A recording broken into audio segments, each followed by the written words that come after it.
going on, everybody, and welcome back to the channel. Now today we are back here with some more CWC 2023 match review, semi-final, number 1 or game 46 if you choose to do it that way. Of course, we've only got 2 more games before we know who is the champions of the world in cricket. It's going to be a massive moment, and as we know, if you don't know, India is through to a World Cup final that will be played at Narendra Modi Stadium in front of 130,000, mostly Indian fans. I would assume it's going to be packed out in blue. It's going to be a massive moment, but they get the job done here.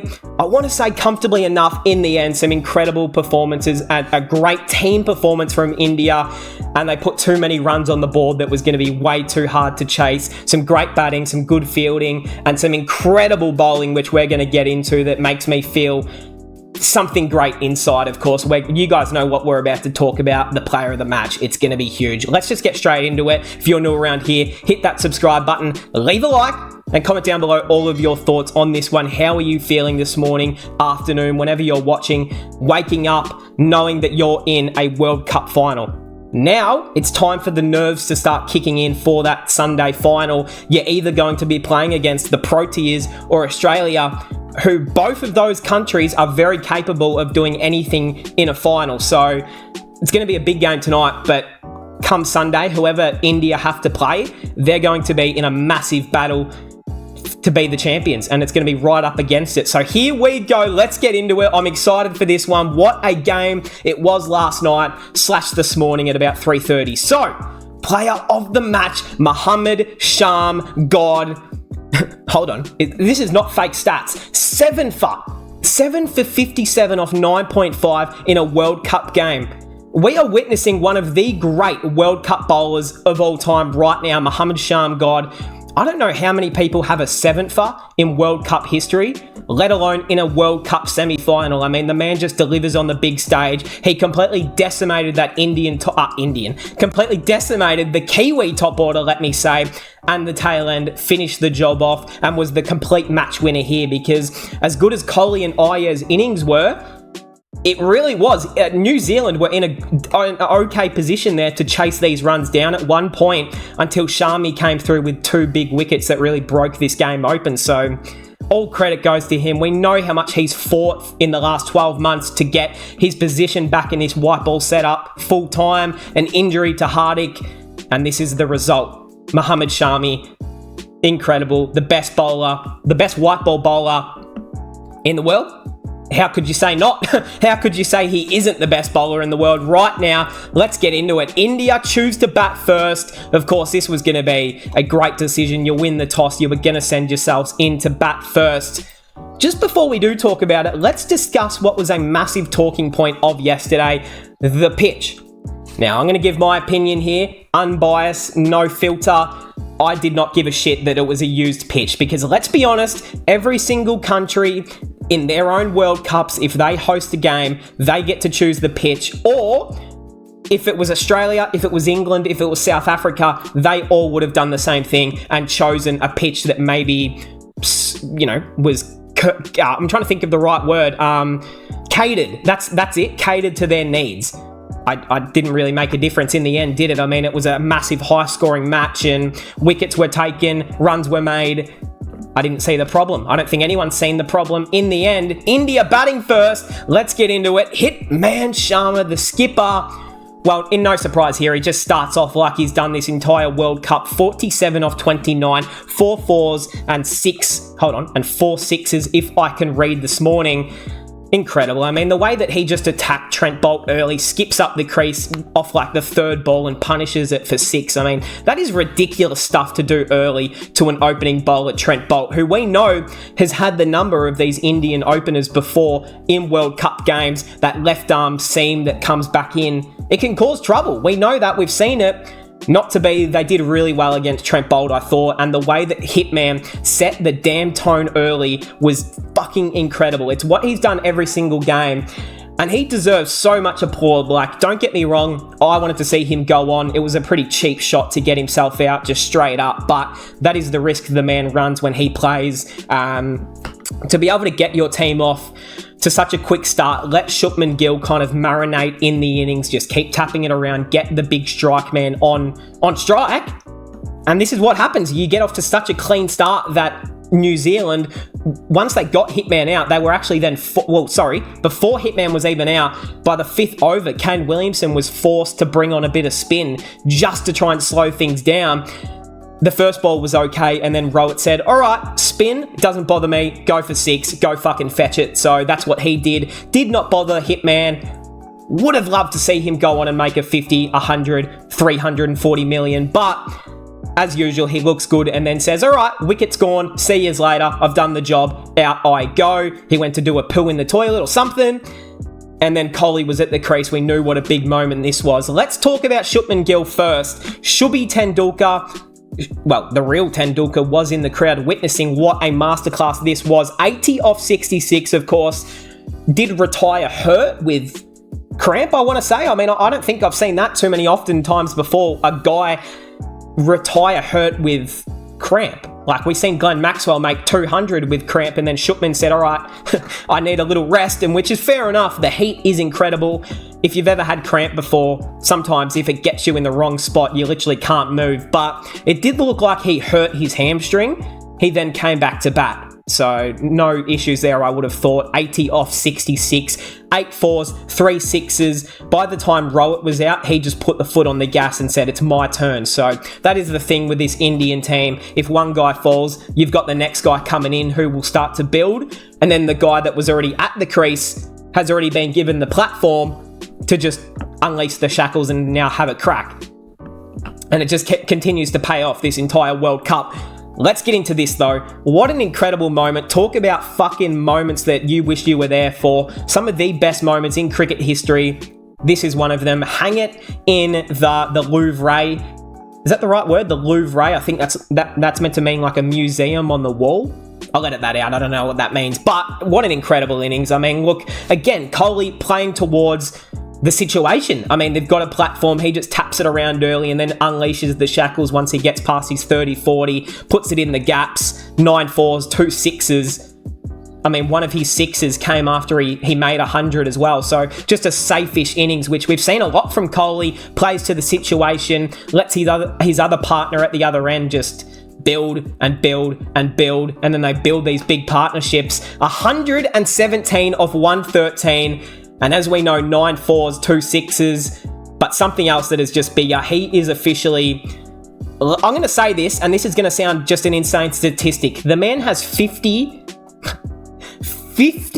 ODI hundreds. Now, if you know mathematics, I think that's like 5,000 runs. Correct me if I'm wrong, but fuck me, off just 100s, that is a ridiculous statistic. He is now the number 1 guy ever in cricket history.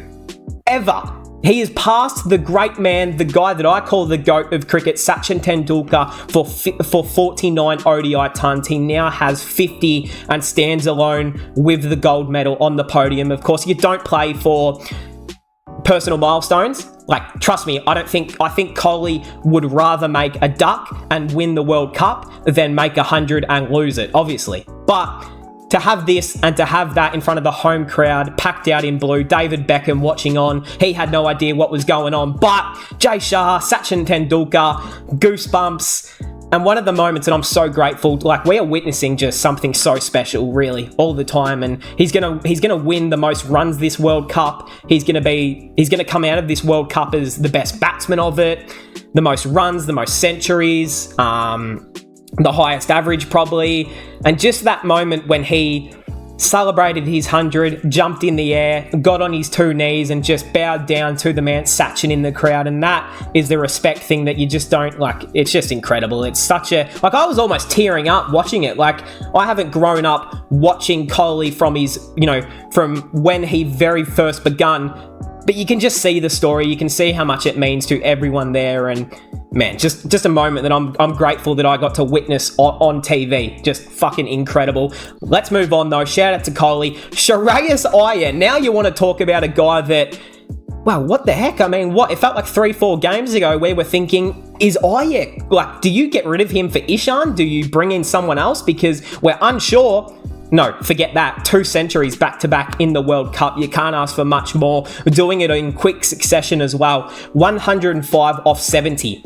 4 fours and 8 sixes. What a way to finish off the innings. And what a way to let Kohli keep building and finish off his innings. And then as soon as Kohli went out, Iyer said, all right, you see that ball?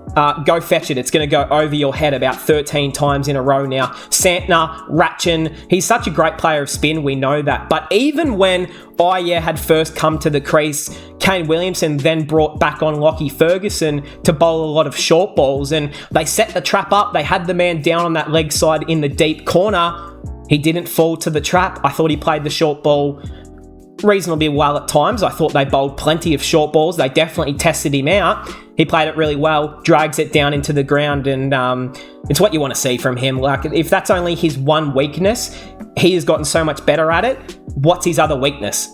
I'm unsure. You haven't really seen it. I mean, he does love to play very wide and try and smack anything, but other than that, I mean, just a sensational innings here. 105 back-to-back centuries. Who was the last guy to do it? I don't know, but that's huge right there. Talk about finishing an innings off. KL Rahul, 39 not out off 20 rocks, 5 fours, 2 sixes. You love to see it. Everyone got a bit of the apple here. Everyone got a piece of the pie, except for Surya Kumar Yadav. Now, let's talk about it. Surya, I love you. Everyone knows here he is arguably my favourite player on this team to watch. Like, he is just, I love watching him. Mr. 360, as we know. But not getting an opportunity. He's just not getting any chance to come out here and have an impact. But the fact that India know they have a guy like Surya Kumar Yadav, Jadu, to come out to bat, and they made 400, that is so scary to even think about. So, yeah, just incredible stuff here. Into the Kiwi bowlers, though, let's do it. So, I didn't think they bowled that horribly well, that horribly bad at all.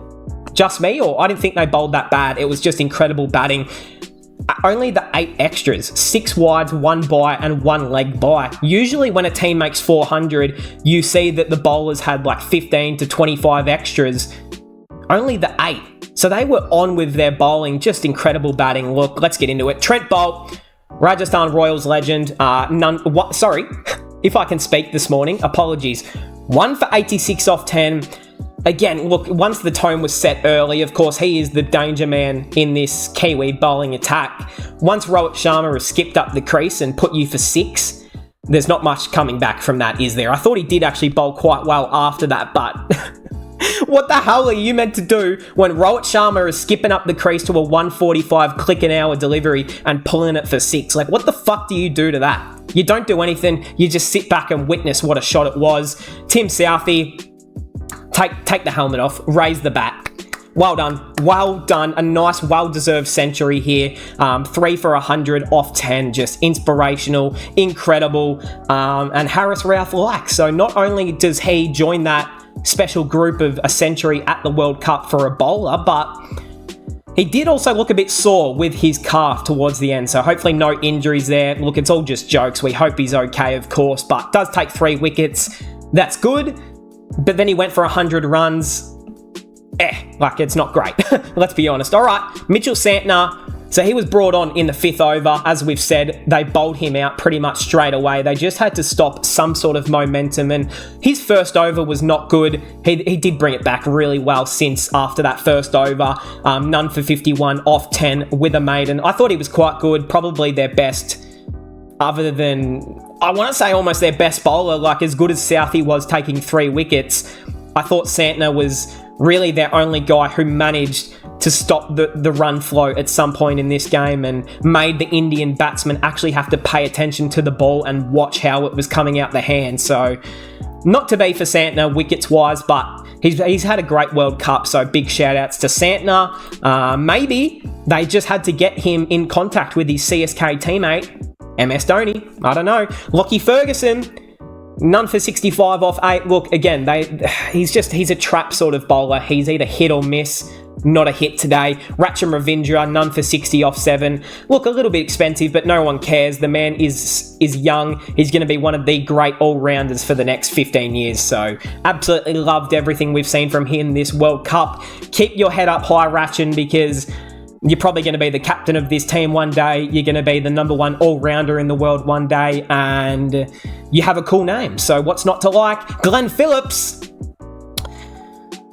All right, GP. Look, I mean, he reminds me too much of Liam Livingstone bowling. Just not up to par. I'm not a fan of Liam Livingstone bowling. I'm not really a fan of Glenn Phillips bowling either. It's kind of a hard watch, and some of the first few deliveries he bowled just really showed what he was about to deliver. Just a lot of leg side crap, and to be honest, I wasn't impressed. I understand he's their only second spinner in this team, but third spinner. Ratcham would be the second spinner. Then you've got Phillips having to bowl 3 overs or 5 overs. I mean, is that ideal? Not really, but there you go. That was their decision there. 397 for the Kiwis to chase down. Were they going to do it?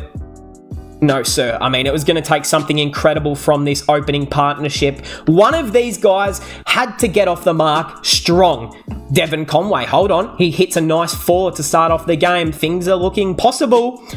And then Devon Conway decided, all right, see you later. Good catch from KL Rahul behind. Just a little edge. Gone. And you have a look at the first 5 wickets. Just do it. Don't listen to me. Look at the scorecard and tell me who took the first 5 wickets of this game. Let's do it together, shall we? Mohammad Shami. Okay, that's very good. Mohammad Shami. Okay, that's nice. Mohammad Shami. Mohammad Shami. Mohammad Shami.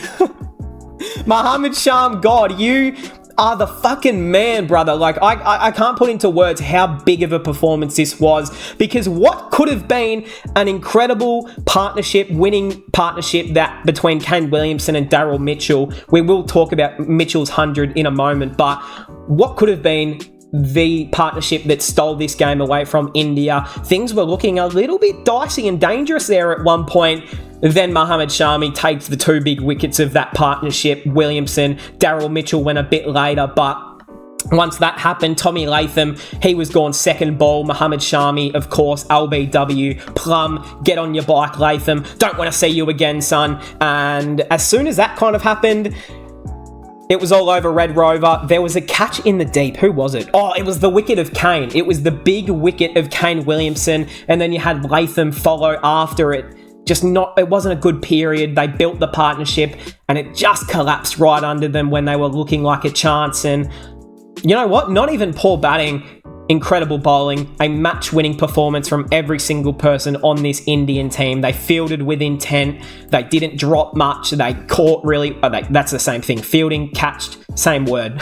But just a team performance, isn't it? Where are we even up to? Let's get into Daryl Mitchell. Now, the big story out of this, another Rajasthan Royals legend, 134 off 130 not... Bro, I'm going to edit all of that out. The lack of sleep is seriously catching up with me. Excuse what I said there. 134 off 119 rocks, 9 4s and 7 6s. Sensational, really. I mean, was the only guy to stand tall above and make a massive contribution. His second ton of this tournament was quite good. Didn't have to bowl that much. He is kind of considered an all-rounder, but proved his worth with the stick in hand this tournament. So well played to him. Wasn't to be, of course. He would have preferred it being a match-winning knock, but hang your hat high, mate. Absolute class. Tommy Latham, see you later. Glenn Phillips tried 41 off 33. It was over. And then the tail enders. So, look, you can read those pretty much all over. Mohammad Shami decided, I'll take the first 5 wickets and then I will give a bit of charity to the middle order, and then I'm just going to finish out the tail end as well. So, just incredible stuff all around here. Like, you get into the extras. New Zealand. So, India made 400 and New Zealand only bowled, 8 extras? The Kiwis get bowled out for 327 and India bowled 29 extras. Like, imagine that. If they didn't bowl those extras, they would have finished out the Kiwis for under 300. So it's just into perspective right there of the difference of bowling, that maybe even every Indian bowler wasn't even at their best today and they still won the game quite comfortably. Let's get into the bowlers here. Man, just, again, incredible stuff. Bumrah. Isn't it crazy that this is probably Bumrah's worst game of the World Cup and he was still very, very good? 1 for 64 off 10. It's still a very good game, and it was probably his worst one of the tournament, which says a lot right there. Mohammad Suraj, a little bit expensive, but 1 for 78. Mohammad Shamgod, we spoke about him at the start, but just a beautiful, sexy man with big guns. He celebrates well, he's humble, and what more could you love about him? Former Punjab King. What is there seriously not to like? I mean, like, if you don't like Shami, leave the channel. Jadoo, none for 63 off 10. Now, I did upload a YouTube short yesterday saying that Rowett would make 80 plus and Jadoo would take 4 wickets. I was a little bit off, but I got the prediction right with who would win. And Kuldeep Yadav, good to see the man back in a World Cup semi-final, 1 for 56 off 10. So that is how the World Cup semi-final number 1 finishes off. India have sent the Kiwis back to Auckland and they await in the final. So this is huge. Australia, South Africa today. I'm scared, everyone. I understand that most people watching this are definitely praying that the South Africans win. I know that. I know that most are against Australia because we do tend to win a lot. We do tend to upset a lot of people with our cricket. I get that. Not everyone wants to see Australia keep winning all the time. So I understand that. But fuck, I hope we win tonight and we face India in the final. Then my prediction would come true. And even if we make the final and lose, I would still be so proud of the boys, honestly. Like, from where we started to where we are now, it's a huge result, but we still got the game to play. Let's have a look, actually. The win predictor, 44% to the Aussies, 56%. So, Google, I hope you're right. If you're not, we'll have a little talk later. I was going to go to the table, but there's nothing to talk about. Into the statistics. And in no surprise, the man at the top, the King Kohli, 711 runs, an average of 101. What? The man averages 101 at a World Cup, and he has the most runs. Is this one of the greatest World Cup campaigns from a batsman ever? I don't know, but fuck, it would be up there. De Kock, wow, hopefully does nothing tonight. Quinton, if I know you're watching this, Quinny, just please throw away your wicket tonight. Rachin Ravindra, an incredible World Cup. Shout out to you, mate. We love you. Well done. Daryl Mitchell finds himself at number 4. Very well done. Averages 69. Big shout out there. The man does look like Johnny Sins. Rohit Hitman Sharma in 5th. He's got another game that he will play. 550 runs. And to think the man has had so many starts and then gone out, he still averages 55 this World Cup. So it just shows how good his World Cup at the beginning was. Into the wickets, the Sham God is back on top. Zorba will play tonight. So will Kotzi, Bumrah, the new captain of Pakistan. Highest scores, plenty of Australians / Quinny and De Kock. Sorry, I said the same name. Quinny and Conway. Best bowling figures. What the fuck? Mohammad Shamgod is on the list 3 times. Nah, this guy is different. Best batting averages, Kohli, Kane, Glenn, KL, Iyer. Bowling averages, no surprise, the Shamgod. Most hundreds. Oh, so Kohli, so Virat still needs 1 more 100 to equal De Kock at this World Cup. Most 50s, Virat. Most economical, Ashwin. After 1 game, Fiver. He's sitting by himself on this list. 3 5-wicket hauls. 6s, Hitman, Iyer. 4s, Kohli, Rowett. Boundaries, Rowett easily. He's going to win it from there. So, hey, that will cap us off. India, too good, too strong. They will play, who knows, hopefully Australia in the World Cup final. Comment down below how you're feeling today. Are you on top of the world right now? The curse is broken. You've beaten the Kiwis in an ICC knockout match. Celebrate it and get ready for a big semi tonight and then a big final on Sunday. I can't wait. I hope we all enjoyed. Subscribe if you're new. Shout out to Shamgod, and I'll see everyone in the next one.